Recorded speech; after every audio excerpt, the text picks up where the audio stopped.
Rusya-Ukrayna savaşı başlaması ardından Ukrayna Başkanı Zelenski dünyaya bir çağrıda bulunarak yabancı gönüllülerin ülkesine gelmesini ve Ukrayna ordusuyla birlikte savaşmasını istedi. Bu çağrı uluslararası medya tarafından kısa sürede karşılık buldu ve dünyanın önde gelen medya kuruluşları Ukrayna'ya giden gönüllü askerlerin hikayelerini anlatmaya başladı. Şubat ve Mart aylarında yoğunlaşan haberlerden İngiliz Independent'ta çıkan bir tanesi, yabancı lejyona katılmak, Ukrayna'nın Rusya ile savaşma çağrısına kulak veren gazilerle tanışın başlığını taşıyordu. Aynı gazetede yer alan bir başka haberde Twitter, WhatsApp grupları ve web sitelerinde yeni kurulan yabancı lejyona nasıl katılacağınızın ayrıntılı olarak açıklandığını belirtti. Aynı haberde Kanadalı eski bir itfaiyecinin Ukrayna'da gönüllü asker olmak için 11.000 dolarlık motosikletini sattığını anlattı. Habere göre o hafta Londra'da Ukrayna Büyükelçiliğine düzinelerce insan geldi, savaşa gönüllü oldu ve Rus birliklerini yenmek için ölmeye hazır olduklarını söyledi. BBC'de çıkan bir başka haber, Nijerya'dan savaşa katılan bir gönüllünün Ukrayna'da savaşmak burada yaşamaktan daha iyidir sözlerini paylaştı. The Guardian'da yer alan başka bir haberde bir başka gönüllünün benim planım bir planım olmaması sözlerini paylaştı. Time dergisi de yayınladığı özel bir haberde Ukrayna'ya ve Avrupa'yı savunmak için hayatlarını riske eden yabancı gönüllülerle tanışın başlığını kullandı. Ünlü sosyal medya platformu Reddit, Ukrayna gönüllüleri adını taşıyan bir alt başlık açarak insanları gönüllü olmaya ikna eden paylaşımlarla birlikte bu gönüllülerin yanlarına neler alacağı, sınırı nasıl geçeceği, nereye gideceği gibi bilgileri de sundu.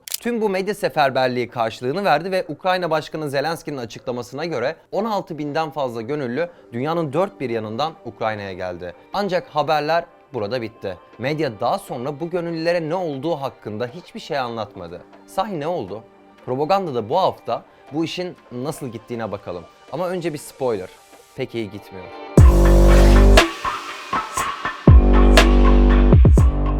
Buraya gelmeyin, ayrılmanıza izin vermiyorlar. Bu bir tuzak, evinizde kalın. Bu sözler Amerikalı bir gönüllünün Rus Silahlı Kuvvetleri tarafından öldürülmeden saniyeler önce yayınladığı bir videodan. İngiltere, Amerika Birleşik Devletleri, Kanada ve Avrupa'nın da aralarında bulunduğu ülkelerden binlerce gönüllü, 2. Dünya Savaşı'ndan bugüne Avrupa'nın gördüğü en büyük kara savaşında hayatları pahasına Ukrayna'yı savunmak için sınırı geçti ve geçmeye devam ediyor. Tüm bu süreç Zelenski'nin yaptığı olağanüstü bir çağrıyla başladı. Cesur bir kararla ülkeye varan insanları bekleyen tek şey ise ölüm oldu. Reddit'te bulunan Ukrayna gönüllüleri alt başlığı, Ukrayna'ya seyahat etme, silah temin etme ve Rus güçleriyle savaşma kararı alan kişilerin hesaplarıyla dolup taşıyor. Kendilerini lejyonlar olarak adlandırıyorlar ve ne yazık ki Rus askerlerini öldürme niyetlerini alenen beyan edenlerin büyük çoğunluğu daha önce savaş deneyimi olmayan veya ateşli silah eğitimi almamış kişilerden oluşuyor. Duygusal olarak perişan halde bir Amerikalı Reddit kullanıcısı yayınladığı videoda bize silah sözü verildi ama Kiev'e hiçbir şey olmadan gönderiliyoruz diyor. Üssümüz vuruldu,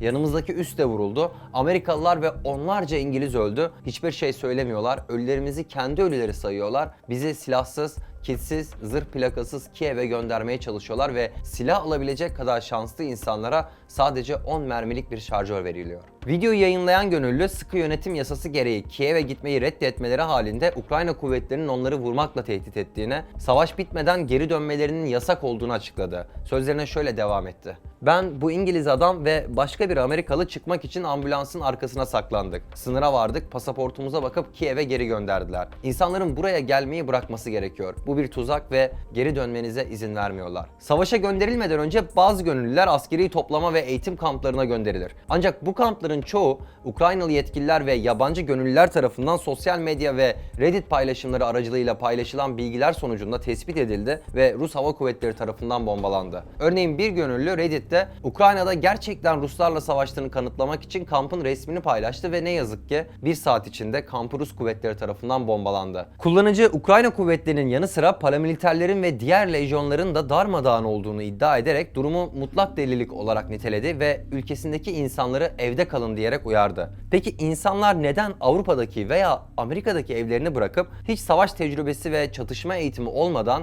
dünyanın en güçlü ordularından birinin karşısında savaşmaya geliyor? Bu mutlak delilik nasıl mümkün oluyor? Bunun bir sebebini anlattık. Uluslararası medyanın teşviki. Bir diğer sebebi ise Rusya-Ukrayna savaşı hakkında yayılan ve insanları Ukraynalıların savaşı kazanacağına inandıran pek çok yanlış bilgi. Ukraynalı modellerin ve güzellik kraliçelerinin ülkeleri için silahlarını kuşanırken çekilmiş fotoğrafları, savaş tecrübesi olmayan birçok yabancıyı gerçek bir savaşta savaşabileceklerine inandırdı. Ayrıca ortaya saçılan yanlış ama ilham verici hikayeler de bir sebep. Bu hikayelerden biri uluslararası ana akım medya tarafından bile gerçek olarak sunulan 10 Rus savaş uçağını tek başına düşürdüğü söylenen kimliği belirsiz bir Ukrayna ordusu pilotu ya da sosyal medyada bilinen adıyla Kiev hayaleti. Bir günde 100'den fazla Rus askerini tek başına öldüren Kiev orakçısı da bir başka propagandaydı. Tüm bu hikayeler ve Ukrayna kuvvetlerinin bir şekilde savaşı kazandığına dair yanlış ve yanıltıcı bilgiler yabancı gönüllülere gerçek dışı bir güvenlik duygusu aşıladı. Onlarca iyi niyetli Avrupalı ve Amerikalı genç